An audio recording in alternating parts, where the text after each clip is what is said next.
Hello, guys. Welcome to the Global Premier Football Show. I am Shaquille. With me is Chidi, and today we had the first day of the round of 16 of the World Cup 2022 Qatar. It was good and bad. It was slow and fast. It was predicted and a little bit of unpredicted. But let's dive into it. Let's talk about the first game. The first game was Argentina versus. No, this was not the first game. What was the first game, Chidi? Am I? Netherlands and the United Yes, States. What's going on with you? because I don't really care about the first game. The first game was Netherlands versus USA. It was uh, it was a sad state of affair for USA, the way they played today. But dive into it. Like what do you think, Chidi? The starting 11 from both sides. Did they come prepared for the round of 16? So I think, first of all, thanks for having me again here. It's a lovely time, the round of 16. That's where your heart breaks more. And that is where your heartbeat goes higher than it was in the group stage. But again, yeah, Netherlands and the United States. I believe the Netherlands came very prepared, very, very prepared, very, very prepared. Louis van Gaal he put out a masterclass today. He was not there to come and play club tiki-taka. No, he was there to get the Netherlands team into the next round. And that was what he just did. His lineup, his talk with his style of playing, three at the back, wing backs, midfielders, two attackers or two strikers, who are able to hold the ball. I mean, they were on a different level with the United States. The United States, they came with their normal team, had a bunch of possession. But again, those things don't matter because what matters is how are we going into the next round? Yeah. And that was, I would say Van Gaal outclassed. Yeah, there was a United lot of talk States. about that's going to be his last coaching job. I think even he's not going to be doing club level. But again, he has so much experience coaching. He's been coaching for a very long time, and He has been coaching since I started watching football. Yes. Even before I was born, Van Gaal has been coaching. So and he has it's coached not Manchester United, and I think he coached at the time when Der Sar was playing, even before. Yeah, he coached Manchester United. I mean, his time in Manchester United was not anything to write home about. It was a disaster. But again, yeah, when he coaches the Netherlands team, it's a different ball game. It's different when he coaches club sides because he took them to the World Cup finals in 2010. He was their coach then. So it's not as if that he doesn't know what he's doing with the national team. He knows what he's doing. He came prepared, stuck to what has been working for him from the group stages even until now. And that's why they're outclassed, the United States. Yeah, this team also looked different today. They were headstrong. Like they started with less possession on the ground, and let them keep the possession. But they, I mean, we know how the first goal was scored. Before the first goal, all the possession, majority of the possession was USA. It took Netherlands just one play, 21 passes, and perfect like training passes. Nothing out of the ordinary. They were not doing anything fancy. Simplicity. Yeah. Simplicity.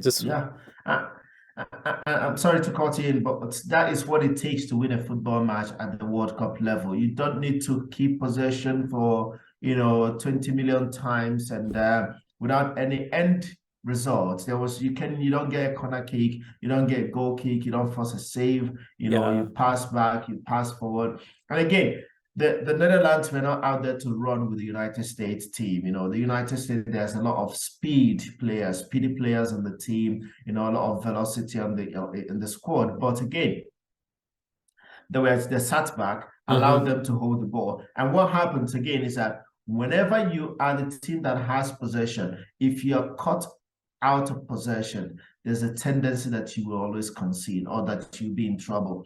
That's what happened. Because once the Netherlands team got the ball, what they did, boom, boom, boom, got the ball to the angle, to the outside right. What's it called again? De Vries. No, what's his name again? The winger, the wing back on the right. That guy actually was about to be a policeman before he decided to try his luck again in football. Yeah. If you don't Are you know. talking about Dest? And then no, not Dest is the American right back. I mean the Dutch wing back. He plays The Dumfries? for Inter Milan. Yeah, Dumfries. Yeah. Yes, Dumfries. Yeah, cross the ball. Memphis Depay, right on time. Yeah. One time shot, perfect shot, slotted it in. The same Yeah. thing again happened. Boom. Perfect. Then it Yeah. blink. Perfect placement. Didn't waste anything. One Yeah. touch finish again, slotted in. I think their manager did tell them that, hey, there are gonna be a few chances, just take them. Just take And it. yeah. Yeah. When Pulisic didn't score, USA had a really good chance in the first before this Netherlands side scored. And I was thinking maybe this is it. They should have scored because they're not gonna have a better chance. A lot of chances. No, the thing is that again, they are small, they are petite, they are quick, they move the ball very well. But again, their crosses are not good enough when you No. have tall defenders in Van Dijk and the other two center backs that Timber were and with Ake. him. Yeah. Yeah, Ake and you don't just I mean there's no way they were going to score with crosses like that. And again, now see the difference with the crosses that the United States team we are putting in and the crosses that the Dutch team we are putting in. The Dutch team put in crosses, but on the ground, Mm-hmm. low Low, crosses, fast that crosses. low fast crosses, strong, firm crosses that their players were able to finish because their players are not tall. They don't have tall players to be going on the air, going 50-50 and trying to knock the ball in. So you put it on the ground, they're finishing. Mm-hmm. On the other hand, on the other side, the United States, all their crosses were overhead crosses, overhead crosses. When you do that, you just make the work easier for the center backs because they're all like True. 6 foot tall players. Unless there's Eric Haaland on the other side, you can. I mean, you don't Yeah. they don't have it, so but Yeah. they have to be realistic on what they have. Yeah. But again, tactically, the Netherlands Yeah. No, outclassed them. they even after this got one goal by a deflection. No, it was not a deflection, but It was yeah, it was they yeah, scored, yes. But again, yeah. Netherlands they were didn't lose their like composure, confidence. they Yes, didn't, they kept playing the same way. they kept playing, and that was how they got their third goal too, because they ended up with a 3-1 win, Yeah, and their goal right? was really awful defending. Like Again, when someone is saying, "Hey, pass me the ball," the defenders should understand, "Hey, this he player did is not check crazy." his Yeah, shoulders. no one was checking. Maybe his goalkeeper was talking to him too, but he was not paying attention because if he had, I mean, that was a cross again. So if you see all the goals that were scored in that game, they were all from crosses. The better crossers of the ball, knowing. So the guy that crossed the ball, he already saw the player on the far right, and then Yep. he put the ball in, and it was a very difficult finish too Yes, because he it's not finished easy. it No. with his left foot. Yeah. So congratulations to the Netherlands. They are in the quarterfinals. Yep. Commiserations to the United States. Time to start planning for 2026. Yeah, and that's also the end of CONCACAF teams. Yeah, Yeah, unfortunately. unfortunately, yeah. Let's move on to the next game. Argentina, Australia. We just finished her half an hour ago. Argentina, Messi is a goat. Messi is. This reminds me of. Well, I'm not saying Messi and Zidane is the same, but Messi is in the same headspace. He's enjoying the game. He's not panicking. He's like after scoring the first goal, he was just flying high. Let's start with how the game started. Australia started with a very back strong defense, and they wanted to not give space to Argentina. But what happened? Like, where did they fall short? I think everyone knows what Argentina has got in their coffin, right? We all know that they have the best player, maybe in this tournament to be precise, because he has stood out for Argentina in this tournament. But again, Australia started with a 4-4-2 formation. That's a classic World Cup formation. Mm-hmm. It provides balance everywhere on the field. But again, it requires some extra hard work. It Yep. requires you to do some extra running. It requires you to, close down space as fast as possible. What happened? Don't give Messi time to have two touches on the ball. If you give him time to have two touches on the ball, then you are done.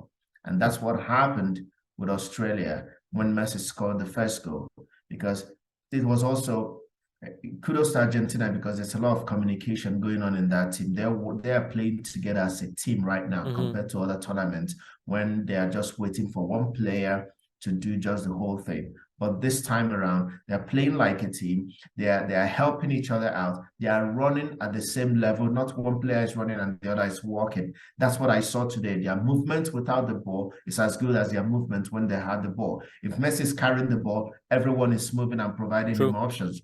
So that is what the difference is in class, in quality, compared to that of the Australians. The Australians really, really worked hard towards the end of the game. But again, in the first half, you know, I don't know what their game pattern was. Honestly speaking, I couldn't figure out what their pattern of play was or what's their approach to the game. Whether they want to, use their wingers very well and cross the ball in for someone to finish. They did not get a lot of crosses Mm-hmm. into the box too. So, and that's what happens when you play 4-4-2. You are expecting wingers to cross the ball, but at this time it didn't work out for Australia.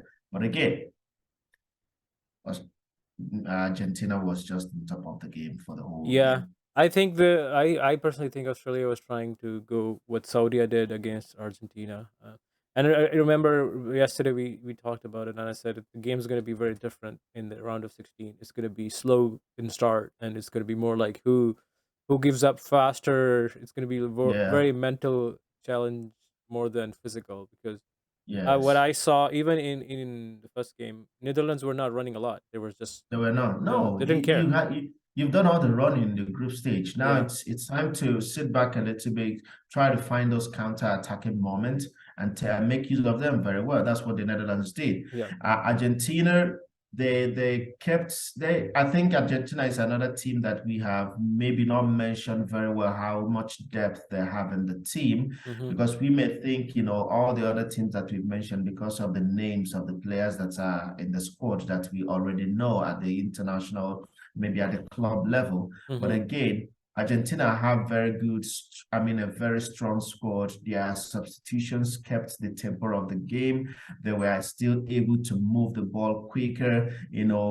Rodrigo de Paul has been very instrumental in their midfield. Yep. Messi dropping to, in that number 10 position, taking the ball, keeping it simple, Mm-hmm. moving it quick when he needs to move quick, take on 2, 3 defenders, split the pass and everything. I don't know. That's why I said I don't know what Australia were trying to do today in terms of playing the way they played against Denmark. They did not Yeah. do that Yeah. today. I Yeah. think today they wanted to come out and, but no, you don't do Yeah. that They to were doing the same thing. They Argentina. wanted to scare the other. Like they did press a lot in the start. It was working for them, but again, it tires you. It's a different. It's a longer game. You have to understand when you're 1-0 up, 1-0 down before the halftime. It's a very unless you're Brazil or something, you have a deep squad. Yeah, Australia does not have a deep squad. And again, the second goal that they considered was a mistake Yeah. that should not happen at this level of the game anymore. I don't know what's wrong. Sometimes goalkeepers get carried away of playing out from Mm-hmm. the back, which is what happened to Cameroon with their goalkeeper, their first choice goalkeeper, who wants to always play out from the back. The Cameroonian coach said, I want you to be a traditional goalkeeper for me in this tournament. Get the ball, send it long, do whatever. I don't want all those things, because most teams, when you press out on the goalkeeper does not play with his feet all the time like an outfield player. So there are moments that he will just look at the mistake from Ryan today, from the Australian goalkeeper. Mm-hmm. That was not acceptable at all. That was not acceptable. You're already down with 1-0. Take the ball up front, find your wingers, find your forward players. If they can hold the ball, then link up play with the wingers, let them get the cross in. You're still doing playing out from the back, and then all of a sudden You lose the ball. First touch was poor. Rodrigo closed in. Alvarez came in, and the second goal came in. Who do True. you Yeah. blame? Yeah. Again, Everyone. Yeah. It's a different. I think the tables were turned. Argentina was pressing in the second half, and Australia didn't see that coming. That oh, they can do that too. no, And they after did the not. second goal, Australia almost lost mentally. And I personally think Argentina could have scored more, 4 goals, because one pass from Messi to Martinez, the Yeah, Inter Milan. Martinez. What was that? Yeah, just finish it. It like how it was on the plate, just finish it. Unfortunately, Martinez has not found his feet in this World Cup, and it's getting narrower for him to get goals. I think he's But still very young, but no, he does not have the what it requires to finish it. yeah, it's not his World Cup so far. I remember during the preview from I think BBC or Sky Sports, they said Alvarez would be the top goal scorer because they were going to play Saudi the first game. It did not happen. Mm, Right? yeah. So again, there is chances, and those chances could also be punishable. But unfortunately, it did not work out for the Australian team. They came up very hard in the dying minutes of the game. I think it was a back and forth situation too, because Mm-hmm. they came out pressing high. They had moments. They had moments. They had moments to even make it 2-2. Yeah, The yeah. last They're very chance that the close. goalkeeper saved. Again, it's every opportunity you get, you take it. You Yeah. miss it, it's like a firepower to the other team for them to come attacking you. And that's what has happened today.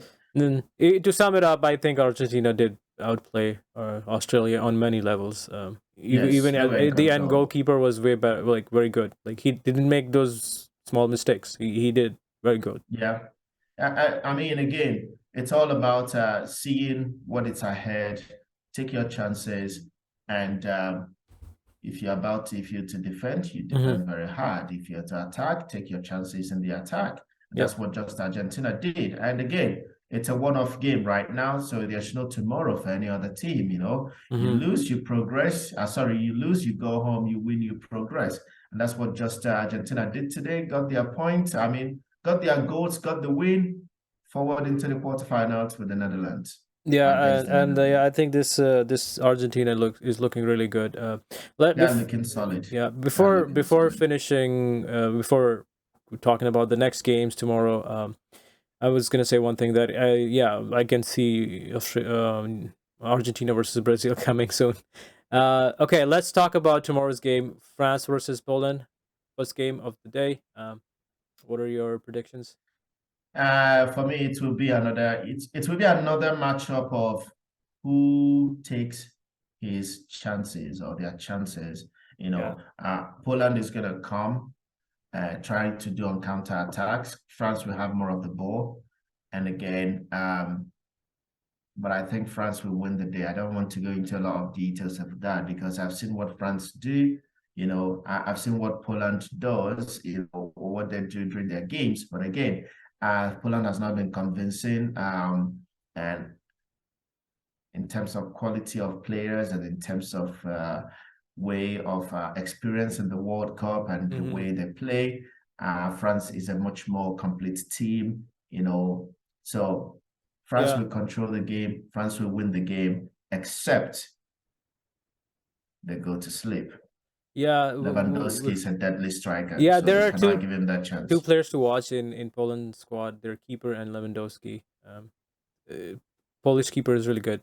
He Yes. saves. If say he has saved penalty, Messi's penalty, right? It's Yeah. not easy to save. So and has done other saves. And next game is England versus Senegal. Well, Lot of hype about England. I hope they lose and go yeah, home. my desire is that Senegal wins and go to the quarterfinal again, making it the second time they are getting to the quarterfinals after their first time they came to the World Cup in 2020, 2002. They were at the quarterfinals, and but and they narrowly missed against, I think they lost against Germany in that quarterfinals. Hmm. However, I am expecting that they put up a good fight. They should not stay back. They should match England energy for energy, strength for strength. Don't allow them to push them, don't allow the English team to push them over. These are players that most of them play against week in, week out in the Premier League. And, so they should not go to bed. They should come out and match them energy for energy, Mm-hmm. and try to get a good result there in 90 minutes. Yeah, one thing that the games are not the drama was not there today. It was very predictable. Like things didn't go to the It almost happened. If that almost, guy yeah, scored that last kick, yeah, it could would have been have a been very a different drama game. that, yeah. I was thinking of what Argentina. Then it was like, oh, why didn't we score on the chances we had? Anyways, I think that's it for today, and we will before we finish. Yeah, we wanted you to like our channel, subscribe to it, like our video, comment on it, share with your friends, share on your social media, and if you want to be part of the conversation, let us know. If you want to be part of our podcast, let us know. And thank you for watching. And that's it for me. Chidi, if you want to add something at the end. Thank you very much, everyone. And we see you again tomorrow, God willing. Bye for now. Bye.